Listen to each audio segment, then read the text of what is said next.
વિદ્યાર્થી મિત્રો મસ્ત મજાના પ્રશ્નો સોલ્વ કરી બરાબર। બંને પ્રશ્નો એકદમ સહેલા છે, પણ આ પ્રશ્નો પૂછાઈ જાય તો આપણે ઘણી બધી વખત ભૂલ કરીએ છીએ। ના બે પ્રશ્નો ટેટ 1 આગળની પરીક્ષામાં પૂછાયેલા છે બરાબર। તો ચાલો અહીંયા શું કહે છે કે ભાઈ કૌંસમાં 2 અને 2 વચ્ચેનો તફાવત કેટલો? તો મિત્રો આમાં કઈ છે જ નહીં, અહીંયા ખાલી શું આપેલું છે? તફાવત। તો તમને જ્યારે પણ તફાવત આપે ને તો આપણે શું કરવાનું છે? બાદબાકી કરવાની। શું કરવાનું?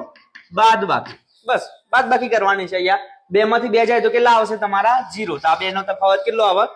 0 આવે।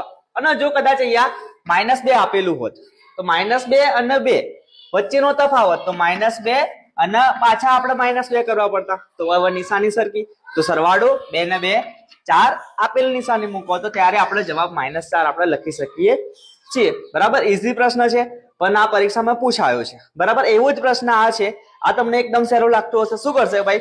ટકા આપણે કાપી નાખશું। 7 દુ 14, 2 આપણો જવાબ તમે ટીક કરી નાખશો 2। પણ જે તમારો આન્સર આપેલો છે એની પાછળ હરેકમાં તમને ટકા લખેલા દેખાશે બરાબર। તો આપણે ટકા તો દૂર કરી દીધા બરાબર। અહીંયા 7 દુ 14 પણ આપણે કરી દીધા, તો ઉપર આયા તમારા 2, પણ આપણે ટકામાં લખવાના છે। તો જયારે ટકા શોધવાના હોય તો 100 વડે ગુણી નાખો, તો 100 દુ 200 અને હવે લાગી જશે પાછળ ટકા, તો આપણો જવાબ શું થશે?